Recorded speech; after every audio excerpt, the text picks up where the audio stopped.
Basically, macroeconomics is a sort of a topic in economics that deals with the concept of equilibrium and disequilibrium. Okay. You will see towards the next few meetings when we cover the workforce model, you will see a lot of explanation, whether it's talking about consumption or investment or about inflation. You will see it's always explaining about what happens if the system starts with disequilibrium. What I mean by disequilibrium is, for example, what happens if there is high inflation? Or what happens if the growth of the economy is very low or in recession? Or what happens with the situation if there is a crisis and so forth? So the answer to that question, what happened with this, what happened with that, what happened with that, that is really the story of macroeconomics. So macroeconomics, essentially, you can define in short way, it's a discipline that explains what happened with the aggregate economy if there was a disequilibrium, and how it leads back to the equilibrium. So it's really, just imagine you're watching a movie. So this is like a movie about, the starting point of the movie is about disequilibrium. Okay, and then for the next 2 hours during the movie, you know, during the presentations of the movie, they're telling you what happened at the end. Now, of course, this is a happy ending movie, meaning that at the end, we have to explain to you what happened after disequilibrium and how we reach the equilibrium. Okay, so that's basically what macroeconomics is. Okay, in a few minutes, I'll show you the example. What do I mean by starting from disequilibrium to equilibrium? But before I do that, essentially, that's the story of macroeconomics. So if you're imagining like watching a movie, the title of the movie is Macroeconomics, the beginning of the course is really telling you about the situations of disequilibrium. For example, I can start by saying, what happens if there's high inflation? What should the policymakers do and things like that? Okay. Now, the second part, so the first part is about workhorse, and as I said, the workhorse is telling you the story of the movie, which is called the macroeconomics. And the second part is really focusing on what is missing. So remember I said earlier that macroeconomics have changed.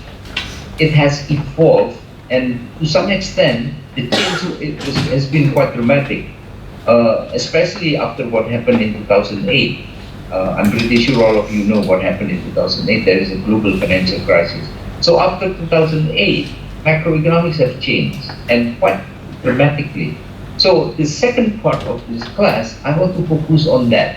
What happened with macroeconomics after 2008? So after a major event happened in the world economy, okay?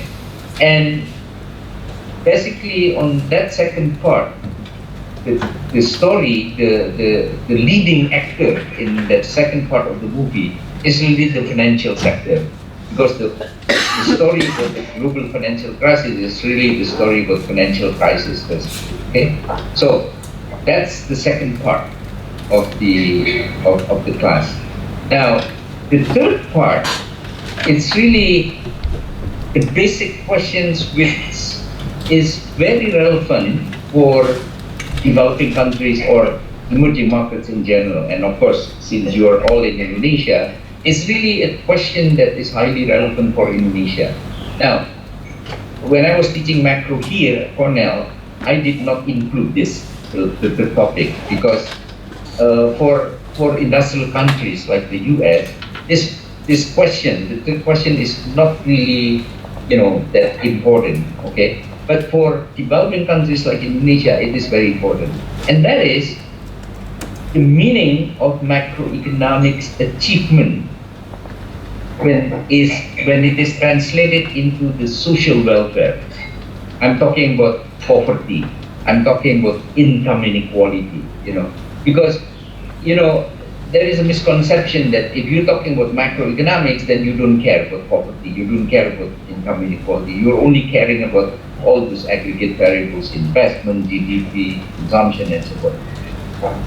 Which is not true, and it cannot be like that in developing countries, because no matter what macro variables that you are talking about, and no matter what macroeconomic policies that you are talking about, in developing countries, you always have to ask the questions: what does it mean for the poor people? What does it mean for the income inequality? So, for the lack of a better term, I use the term social development. So, the third part of this course is basically trying to connect the macroeconomic variables or macroeconomic story with the social welfare. Okay, so those are the three topics that we are going to go through during this semester. Okay. Again, let me remind you: interject me, cut me off anytime. Okay. Otherwise, I will occasionally ask you if there's any question. So let's start with the first one, which is the workhorse.